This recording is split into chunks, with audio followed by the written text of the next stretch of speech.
존경하는 국내외 시청자 여러분 반갑습니다. 11월 28일 손상대TV의 옹호방송을 시작하겠습니다. 오늘 또 여전히 매우 바쁜 날입니다.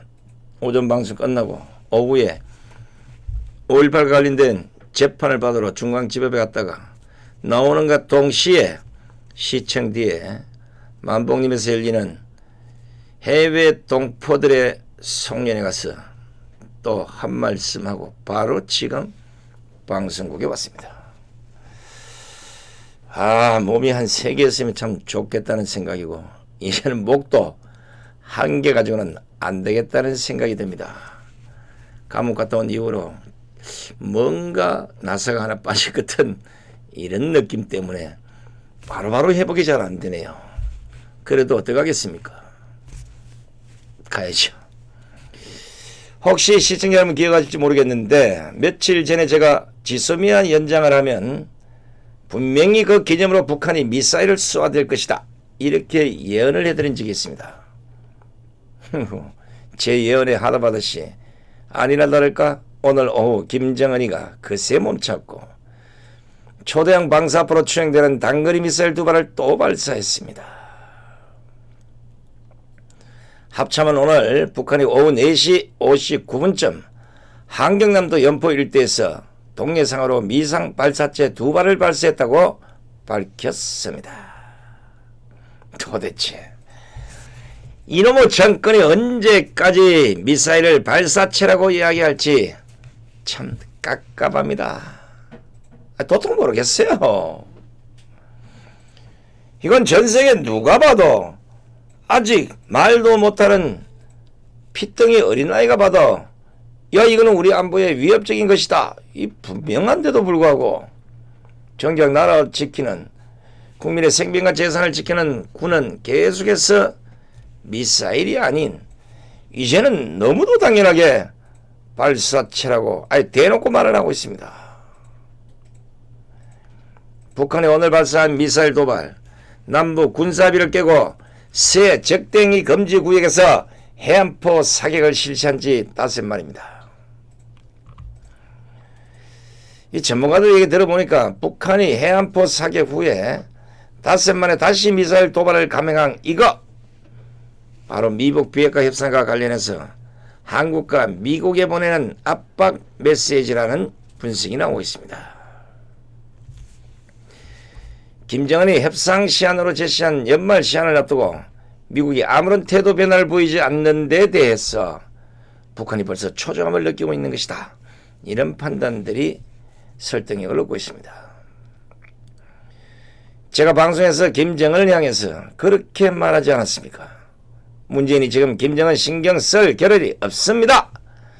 지금 조국 일가비리에 유재수 어제는 청와대 선거 개입까지 계속 빵빵빵빵 터지고 있는 이 와중에 문재인이 여전히 예전처럼 김정은이 신경 쓸 겨를이 있다 이러면 이 잘못된 거예요. 겨를이 없어야 되는 겁니다. 그럼에도 불구하고 김정은은 자신에게 관심을 달라면서 오늘 또 미사일 도발을 감행하고 있는 겁니다. 지소미아가 연기되고 지금 돌아가는 꼬라지를 볼 때 김정은의 자신이 생각했던 자신이 바란 거와는 달리 한미 동맹이 유지되는 방향으로 흘러가는 것 같으니까 김정은이가 지금 상당히 마음이 조급해진 것 같습니다. 가령 9.19 군사합의를 깬 북한에 대해서 아무 말도 하지 않고 있는 이 청와대가 이번 미사일 발사를 보고 북한에 대해서 어떤 움직임을 볼지 한번 지켜봅시다. 사실 가장 걱정되는 것은 이 바로 미친놈처럼 날뛰고 있는 이 김정은이 이 조급한 마음에 더 말도 안 되는 짓거리를 할까 걱정이 되기 때문입니다. 이놈만 효과도 갚으면 뭐 쓸데없는 짓 할 수도 있다 이거야. 과연 청와대가 앞으로 어떤 행보를 볼지 한번 청와대도 지켜봐야 되고 김정은대도 지켜볼 게 요새 너무 많아요. 자, 제가 본방송 전에 이렇게 이슈가 될 만한 것들 몇 개 정도는 공식적으로 알려드리고 거기에 작은 사족을 달고 논평을 달아서 여러분들에게 보내주면 훨씬 빨리 이해할 거다는 생각에 내년 4월 15일까지는 될 수 있으면 이슈되는 뉴스 뒤에 논평을 같이 붙여서 내드리도록 하겠습니다. 지인에게 뇌물을 받은 혐의로 재판에 넘겨졌다가 항소심에서 무죄를 선고받은 박찬주 전 육군대장. 오늘 법원이 무죄를 확정했습니다. 그것도 대법원 1부는 28일 오늘 박찬주 전 육군대장의 특정 범죄 가중 처벌 등에 관한 법률 위반 등 혐의 상고심 선고에서 뇌물 혐의는 원심과 같이 무죄로 판결했습니다. 박찬주 대장은 지난 2015년 9월부터 2017년 8월까지 고철업자로부터 군 관련 사업 편의를 주는 대가로 호텔비 등 명목으로 760만 원을 받은 혐의로 재판에 넘겨졌습니다. 자, 우리가 박찬주 전 대장의 재판에서 유심히 봐야 할 것은 우리나라 언론들 그리고 민주당과 좌파들이 입에 거품을 물고 끝까지 도덕적으로 치명상을 입혔던 것이 뭐겠습니까? 바로 공감병 갑질이었습니다. 시청자 여러분 생각해 보십시오. 군인에게서 특히 평생 나라 생각하면서 오로지 대한민국 강군을 위해서 뛰어온 육군 대장이라는 이 지위에서 보면 공감병 갑질이라는 이 프레임은 사실상 치명적입니다. 더욱이 이 문제는 재판 이전에도 재판 중에도 그리고 얼마 전 한국당 영입인사 발표 때도 기레기 언론과 민주당 등 좌파들까지 섞여서 한결같이 박찬주 대장에게 공감병 갑질이라는 이런 프레임을 뒤집어 씌우고 들고 나왔던 겁니다. 하지만 박찬주 대장은 공간에 배치된 병사에게 전자 발찌를 채우게 하는 등 이른바 갑질을 했다는 의혹을 받았지만 대부분 무혐의 처분받았습니다. 그리고 대법원에서조차 이 부분에 대해서는 무혐의 처분을 내린 겁니다. 그렇다면 박찬주 대장을 형편없는 군인으로 추락시킨 이 정당이나 언론, 좌파들은 공식 사과를 하든지 아니면 미안합니다고 사과声明이라도 내야 하는 것 아닙니까? 제가 보기에는 억울함을 해소하기 위해서도 또 명예를 다시 찾기 위해서도 박찬주 대장께서는 정당, 국회의원, 언론, 좌파 등 이 모조리 고소를 해야 된다고 봅니다. 한 사람의 인생과 평생 쌓은 공동탑을 그리고 인격까지 말살한 이들을 그대로 두면 다른 사람들이 피해를 볼 수 있기 때문입니다. 적어도 이 때문에 박찬주 대장은 앞으로 평생을 공감병 갑질 대장이라는 이 오명의 타이틀이 붙어 다닐 가능성이 높습니다. 이 오명의 딱지를 누가 떼주겠습니까? 이 프레임을 붙인 인간들이 당이나 언론이 떼주어야 하는 것 아니겠습니까? 그런데 아시다시피 정당이나 언론이 좌파들 누구도 공감병 갑질이니 뭐냐고 씨부릴 때는 마구잡이로 나불거리지만 정작 이런 식으로 무죄가 나면 입 싹 닫고 언제 그러냐 식으로 모른 척 해버립니다. 그렇기 때문에 고소를 통해서 그 억울함을 보상받아야 하고 명예를 회복해야 한다는 것입니다. 그렇지 않습니까? 기차니까 이해하고 넘어간다? 아니에요.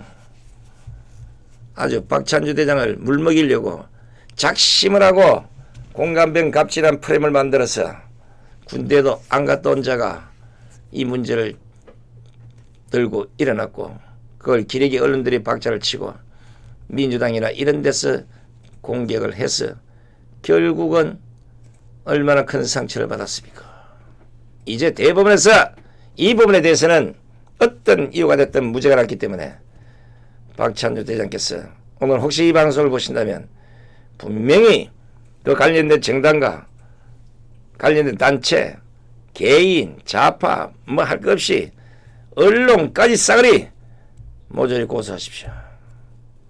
그래야 이자들이 다시는 이런 짓거리를 안 합니다. 자, 이제 두 가지의 짧은 단신에 논평을 붙인 뉴스를 전해드렸습니다. 지금부터는 본격적으로 오늘 메인 소식을 전해드리도록 하겠습니다. 여러분 아시겠지만 오늘 박근혜 대통령 대법 재판이 있었습니다. 국가정보원 특수활동비 관련해서 오늘 대법원 판결에서 항소심 재판을 다시 하라고 결정하고 파기환송했습니다. 대법원은 앞서 2심에서 징역 25년이 선고된 사건도 항소심을 재심리하라는 판결을 내린 바 있습니다. 대법원 2부는 특정범죄 가중처벌법상 뇌물 혐의로 재판에 넘겨진 박근혜 대통령의 상고심에서 징역 5년에 추징금 27억 원을 선고한 원심 판결을 깨고 사건을 서울고급으로 돌려보낸 겁니다.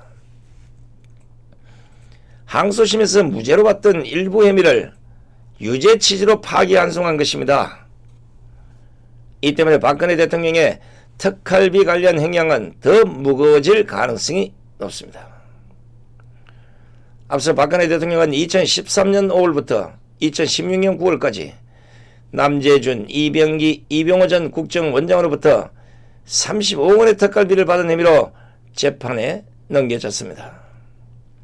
1심은 상납받은 특활비를 놓고 직무에 대한 대가성이 없다고 보고 뇌물 혐의는 무죄로 판단했으며 2심도 뇌물 혐의는 무죄로 판단했습니다.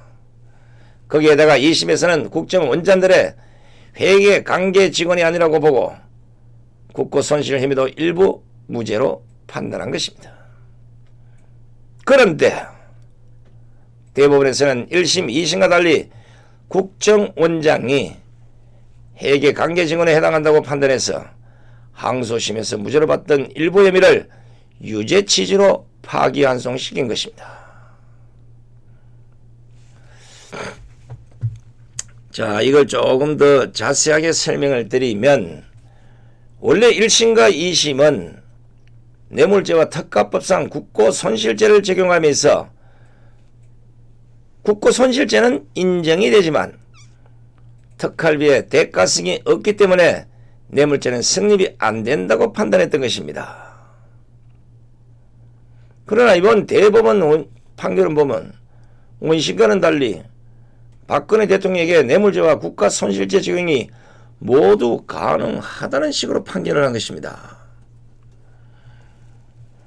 오늘 대법원의 원심을 이 판단을 뒤집으면서 박근혜 대통령의 형량은 최소 1년, 추징액도 최소 6억 원 이상이 늘어날 가능성이 점쳐지고 있습니다. 야, 이런 꼴을 보다가 참 화가 납니다. 지금 이 정권이 박근혜 대통령을 과연 재판하고 판단하고 벌을 줄 수 있느냐는 겁니다. 어떻게 보면 여성 대통령을 불법 탄핵으로 감옥에 해놓고 해대도 너무하다는 생각이 드는 것이고, 이놈의 나라에는 인권이 있는지 없는지조차도 모르겠고, 진짜 좌파가 얼마나 지독한 인간들인지 등골에 땀이 솔솔 맺힐 정입니다. 저는 이것이 문재인 정권이 박근혜 대통령에 대한 인권유린 수사, 인권유린 재판, 이것이 계속해서 진행되고 있다고 보는 것입니다. 무엇보다 이번 특활비 관련한 대법원의 판결은 감옥을 살아봤던 저로서는 해박한 지식은 없지만 법적으로 보더라도 다소 이해하기가 어렵습니다. 앞서 말씀드린 것처럼 대법원은 간행적으로 국정원장이 대통령에게 상납해왔던 특활비가 명백한 국고 손실에 해당한다는 결론을 내렸습니다. 여기서 바로 시청자 여러분, 간행적이라는 이 말을 잘 기억하셔야 합니다. 사실 이전 재판에서는 이 특활비가 간행적으로 일어났던 일이기 때문에 대가성이 없어서 뇌물죄를 무죄로 판명이 났던 것입니다. 그런데 갑자기 대법원이 특활비 상납과 같은 부정한 간행은 더 이상 간행으로 인정할 수 없다는 취지의 판결이라면서 지난 정권에 대해서는 아무런 말이 없이 지금 와서 이런 결론을 내린 것입니다. 부정한 간행은 더 이상 간행으로 인정할 수 없다. 그러면 좋습니다. 대법원이 그렇게 따진다면 이거 적용하면 안 잡혀갈 대통령이 어디 있겠습니까? 대법원부터 간행적으로 행해졌다고 인정한다면 지금까지 국정을 통해서 특활비를 받았던 모든 전 정권의 대통령 그리고 인사들 모두를 구속시켜야 하는 것 아닙니까? 거기다가 여타 다른 대통령은 몰라도 박근혜 대통령은 분명히 특활비 상납 중단을 지시했습니다. 그럼에도 불구하고 총 35억 원 중에 33억 원의 경우 전직 국정원장과 공모해서 국고를 손실한 공범이라면서 국고손실죄를 적용하고 2억 원의 경우에는 박근혜 대통령이 특활비 상납 중단을 지시한 이후에 받은 것이기 때문에 뇌물수수라고 한 것이라고 판결한 것 저는 이해가 잘 가지 않습니다. 어떤 부분에 대해서는 공모를 했고 어떤 부분에 대해서는 공모가 아니기 때문에 대가성이 있는 뇌물이라고 판단한 것이기 때문에 이해를 못하겠다는 겁니다. 저도 재판 받아보기 도대체 말아 열려고 하니까 뭐 아무리 해도 이해가 안 되더라고요. 나중에 시간이 지나니까 결국은 말아 였구나. 그때서 이해가 되는 겁니다. 무엇보다 더 화가 나는 것은 이번 대법원의 파기환송 결정으로 인해서 연말에 있을 특별 사면에 대한 전망도 어둡게 되어버렸다는 겁니다. 특별 사면 대상이 되려면 우선 검찰이 기소한 혐의들에 대해서 확정 판결이 나야 하는데 이번 특활비 관련 재판이 다시 파기환송을 시킴으로써 사면 조건에 해당되기가 어려워졌기 때문입니다. 뭐 아닐 수도 있어요. 왜냐하면 이 정권에서는 저것들 멋대로 막 하니까 법이 뭐 필요 있어. 이번에 더더욱이나 연말쯤이나 아니면 뭐 저 크리스마스 때 되면 사면 해줄 사람들 전부 뭐 으쌰 했던 이런 사람들 아니면 전부 사상범들 국가보안법 시합빨간 사람들 모조리 내보내려고 그러면 그 사람들만 내보내면 문제되니까 박근혜 대통령 살짝 풀어줄 수도 있어요. 근데 그 못 풀어주라고 지금 이런 식으로 파기환송 시켜버렸습니다. 어차피 33년을 받은 박근혜 대통령인데 2년 다 뭐하고 1년 다 뭐하겠냐고요. 그리고 어느 대통령은 간행이 괜찮고 왜 박근혜 대통령만 간행이 안 되는 겁니까?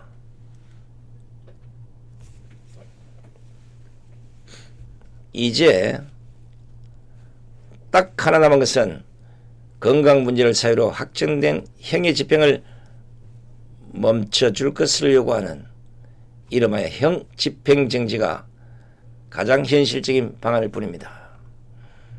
하지만 앞서 지난 4월과 9월 두 차례 형 집행정지 신청을 냈으나 서울중앙지검에서는 형 집행으로 현재의 건강을 해하거나 생명을 보존할 수 없는 상태라고 보기 어렵다고 판단해서 불허한 바 있습니다.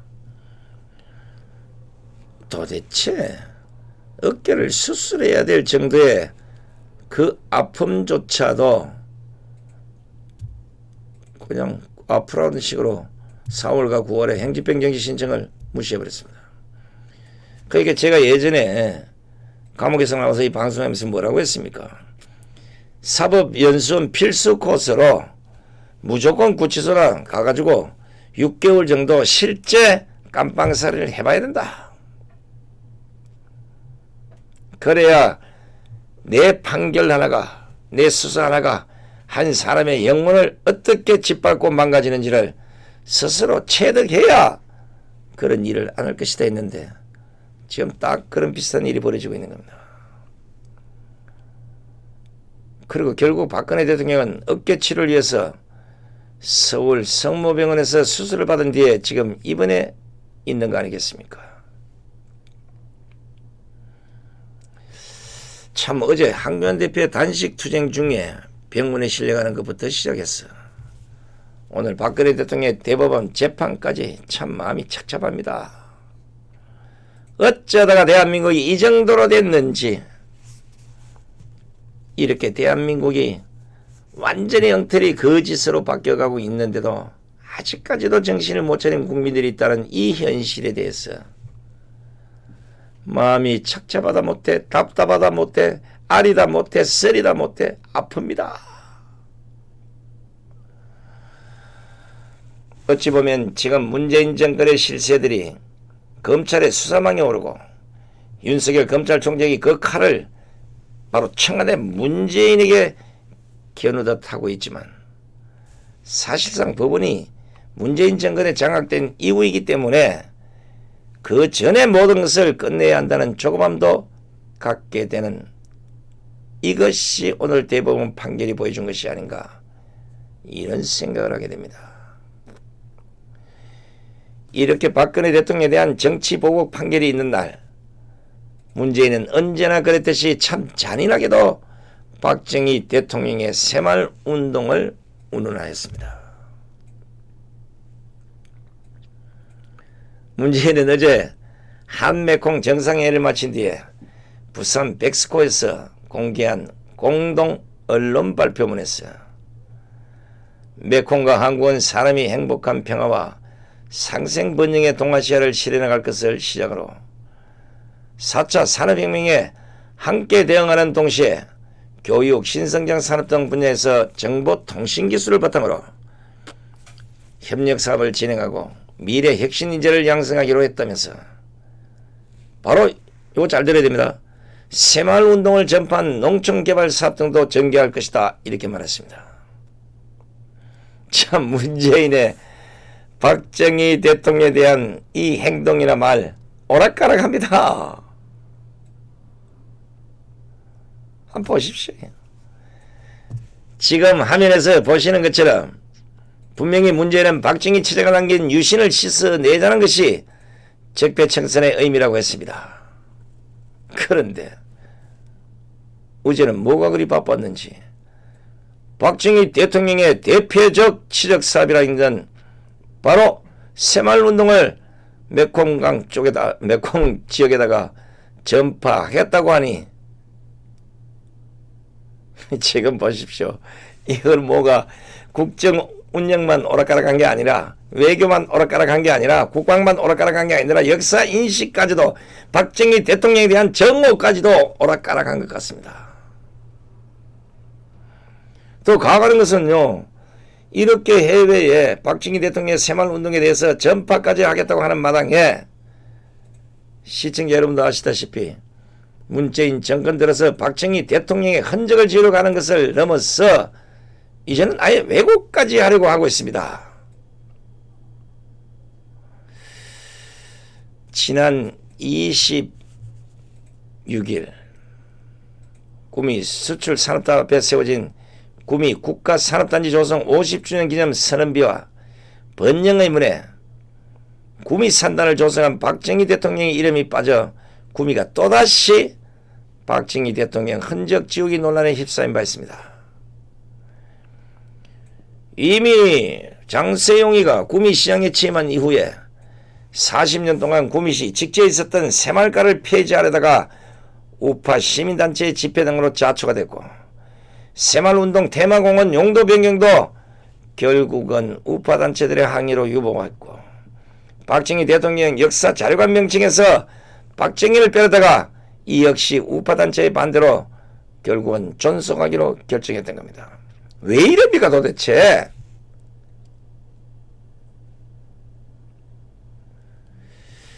그런데 이번에는 아예 국기 국가산업단지 기념선언문에 정작 구미 3단을 조성한 박정희 대통령의 이름을 빼는 이런 일까지 벌어졌다는 건 이게 진짜 저 아프리카 어디 미개국 이런 데서 나는 거지. 이게 세계 10위 이 경제가 잘 돌아가는 대한민국에서 있을 수 없는 일이잖아요. 결국은 이렇게 만들려고 잘 돌아가는 경제를 180도, 300도, 막 720도 막 돌려서 어지럽게 만들어서 저 아래 뚝 떨어져서 대한민국을 망쳐놓으니까 박정희 이름, 박정희 대통령 요 6자 쓰기가 쪽팔리죠. 아니 겁나지. 망갈 대로 다 망가놓고 박정희 대통령 이름 쓰려니까 뭐 좌파들이 미안한 건 알겠습니까? 그래도 쓰려고 하니까 아닌데 못 쓰는 거요. 이것뿐만이 아닙니다. 앞서 말씀드린 것처럼 흔적 주기를 넘어서 이제는 왜곡까지 하려고 한다는 겁니다. 한번 보십시오. 며칠 전 같은데 이승만 박정희 전 대통령을 친일파로 묘사해서 이른바 역사전쟁을 촉발했던 다큐멘터리 백년전쟁에 대한 방송통신위원회의 제재가 적법했는지에 대한 이 대법원 저는 합의체 결론 뭡니까? 7대6으로 방통위의 제재는 부당하다는 판결을 내렸습니다. 이것은 백년 전쟁을 방송한 시민방송이 제재조치 명령을 취소하라면서 방통위를 상대로 낸 소송에서 상고심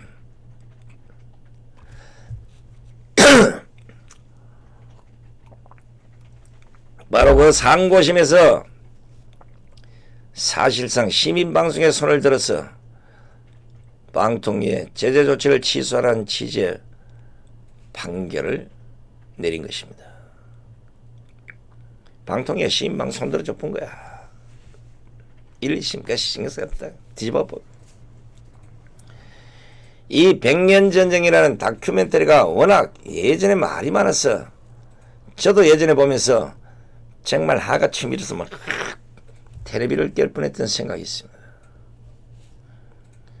자고로 어떤 특정 인물을 다룰 때는 객관적인 사실과 공정성을 갖추고 양면을 다뤄야 하는 겁니다. 더기나 한 국가 지도자, 대통령을 지냈던 사람은 공과가 있고 우리가 역사적으로라도 그대로 계속 이어가야 될 좋은 점도 있을 것이고 버려야 될 나쁜 점도 있음에도 불구하고 백년전쟁은 마치 새 자리에 입각한 다큐라고 주장하면서도 사실을 왜곡하다 못해서 거짓까지 사실인 척 영상을 만들어서 배포했던 것입니다. 이 다큐멘터리에는 이승만 대통령이 친일파이며 하와이 깡패라고 부르면서 범법자로 구속됐다고 사진까지 꾸면서 올리는 악의적인 날조를 스스럼없이 행하고 있습니다. 또 박정희 대통령 같은 경우에도 미국의 꼭두각시이자 마치 자신의 권력 이학을 위해서 일본의 머리를 숙이는 스네이크박. 이야, 이런 왜곡된 사실을 역사 자료라고 만들어서 방송내보낸 겁니다. 지금 화면에서 보십시오. 여러분 두 눈으로 똑바로 보시는 것처럼 이승만 대통령을 마치 플레이보이처럼 보이게 하면서 심지어는 사진을 합성까지 하면서 이 해당 장면이 합성이라고는 밝히지도 않았습니다. 게다가 무혐의 판결이나 사건에 대해서 무혐의 판결에 대해서는 말하지 않고 기고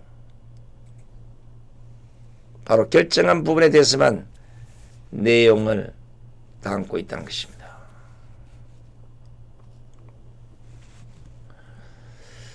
거기에다 박정희 대통령에 대해서는 마치 박정희 대통령의 경제정책에 있어서 미국이 성장률 목표가 비현실적이다. 수출 전략이 없다. 개인의 야익을 위해서 주가 조작까지 펼친다는 보고서를 보여주면서 박정희 대통령의 모든 경제 정책에 대해서 미국이 주도한 것처럼 보이는 부분만을 싹 발췌를 해서 다큐멘터리를 만들었습니다. 그리고 한국 정부의 확고한 신념으로 경제를 주도했다는 미 보고서에 대해서는 전혀 언급을 하지 않았습니다. 이렇게 정치 편향적이고 역사 왜곡을 한 다큐멘터리를 적법하다고 대법원이 판결한 것입니다. 이 대법원이 필요 있겠습니까? 없겠습니까? 세상 어느 나라를 가더라도 그 한 나라를 건국하고 한 나라의 경제봉을 이끈 대통령을 이렇게까지 비하하는 나라는 없을 것입니다.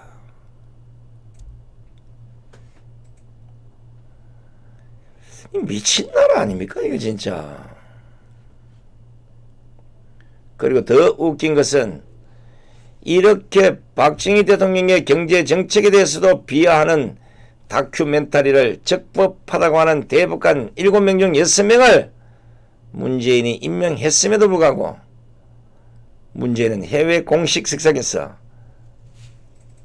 정상들이 앉아있는 그 자리에서 박정희 대통령의 분신과도 같은 새마을운동을 전파하겠다고 말한 것입니다. 잘못된 거 아니요? 도대체 문재인의 역사인식에 대해서 이거 어떻게 바라봐야 될지 도통 모르겠습니다. 이 영상을 보시면 문재인의 역사관이 얼마나 오락가락한지 아실 수 있을 겁니다. 선배드리겠습니다. 박정희 대통령 여러분께 군에 이승만 박정희 두 분 대통령에 대해서는 그 과를 비판하는 그런 국민들이 많습니다. 그러나 한편으로는 또 그분들의 공로를 또 이렇게 긍정적으로 그렇게 평가하는 분들도 또 많이 계십니다. 저는 뭐 이런 그 평가의 차이는 결국 역사가 해결해 줄 것이라고 생각합니다. 잘 보셨습니까? 옛날 자료 찾기들 힘듭니다. 해당 영상은 문재인이 새정치민주연합 대표 시절에 국립현충원에 박정희 대통령의 묘역을 참배하고 기자회견을 했던 모습입니다. 시청자 여러분들께서도 직접 들으신 것과 같이 이승만 박정희 대통령에 대해서 그 과를 비판하는 국민도 있지만 그 과를 긍정적으로 평가하는 국민도 많다고 이야기하면서 평가의 차이는 역사가 해결해 줄 것이다 이렇게 말을 합니다. 참 뻔뻔하지 않습니까? 좌파들을 상대할 때는 좌파식 역사관을 내세우고 공식 석상에서는 이승만 박정희 대통령에 대한 업적을 높이 산다고 말하니 이보다 더 뻔뻔할 수 없습니다. 자, 무엇보다가 자신이 대선에 나올 것 같으니까 당시 좌파들의 반대도 무릅쓰고 참배를 하고 오더니 이번 대선 때도 대구를 방문해서 박정희 대통령도 웃으실 것이라고 생각하는데 동의하십니까? 라며 자신이 필요할 때마다 박정희 대통령을 운운하고 있는 사람이 바로 문재인입니다. 무엇보다 문재인이 참으로 무섭다는 것은 박근혜 대통령을 불법 탄핵시키고도 박근혜 대통령의 아버지인 박정희 대통령을 자신이 필요할 때마다 계속해서 운운하고 필요 없을 때는 마구잡이로 씹어대는 이중적 그런 행동을 보이고 있다는 겁니다. 이게 얼마나 무서운 겁니까? 일반인도 아니고 명색이 무면으로 나라를 끌고 간다는 사람이 이게 뭡니까? 이 정도로 독한 사람이니까 황교안 대표가 소금까지 거부해가면서 단식을 강행하고 있어도 얼굴 한번 내비치지 않았고 쓰러져도 죽었는지 살았는지 물어보지도 않습니다. 사람이 어디까지 독해질 수 있는 건지, 꼭 수천 명의 사람을 죽여야 독재가 되는 것인지, 아니면 지금처럼 피를 말리듯이 치졸한 수법으로 국민들의 피를 말리고 있는 이것이 흔히 말하는 제가 그동안 주장해왔던 이것이 신독재요 미친 독재가 아니겠습니까? 이제 더 이상 들어볼 수도 없고 듣고 싶지도 않고 듣자니 대가리가 터질 것입니다. 문재인 입에서 어떻게 박정희 대통령의 치적을 얘기할 수 있습니까? 그렇게 온갖 혐오스러운 역사의 흔적까지 지우려고 하는 사람이 어떻게 새마을운동을 함부로 해외 정상들이 있는 자리에서 말할 수 있단 말입니까? 왔다 갔다, 오늘 이랬다 내일 저랬다. 병원에 가면 이게 병명이 있습니다. 그냥 잊어버리고 오락가락 하는 거하고 철저하게 필요할 때는 써먹고 필요 없으면 팽해버리는 토사구팽의 전향적인 이런 것들이 바로 좌파한테 있다는 겁니다. 그 좌파 중에도 흔히 말하는 주사파 중에도 요거는 얘기하면 안 되구나. 하여간 이런 이중적 잣대로 세상을 재단하고 대한민국을 끌고 가고 있는 이 꼬라지, 제발 국민들이 좀 정신 차리고 일어나셔서 세상을 똑바로 좀 보시기 바랍니다. 방송하면서도 열받잖아요.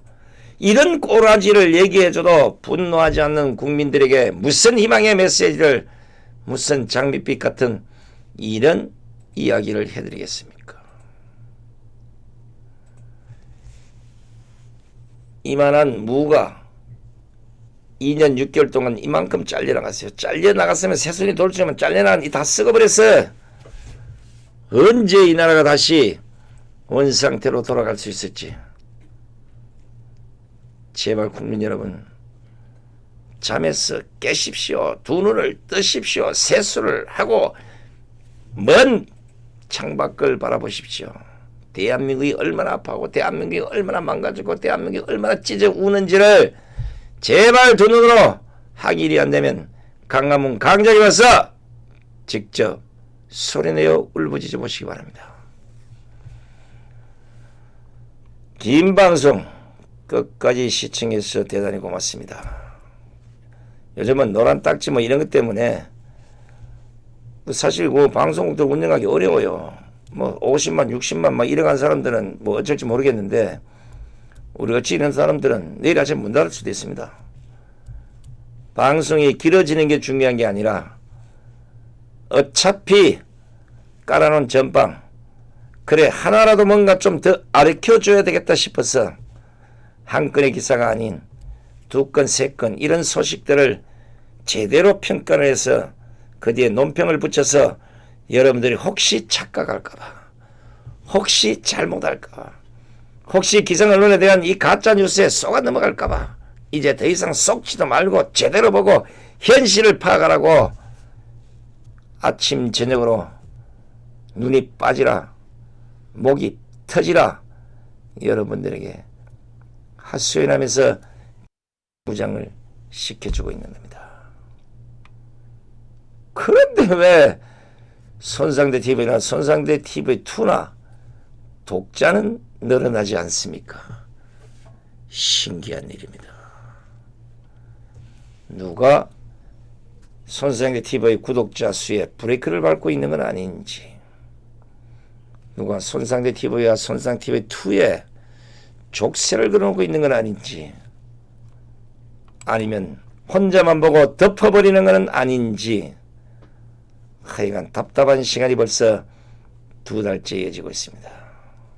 시청자 여러분, 좋아요 한번, 한 사람의 구독자라도 늘려주는 게 결국은 애국하신다 셈치고, 아니면 불쌍한 손상들 야 이거라도 좀 도와줘야겠다 이러면 다른 데 보십시오. 50만 60만 100만인데 이렇게 목 놓아 울부짖어도 20만이 안 되니 이거 어떻게 하면 좋습니까?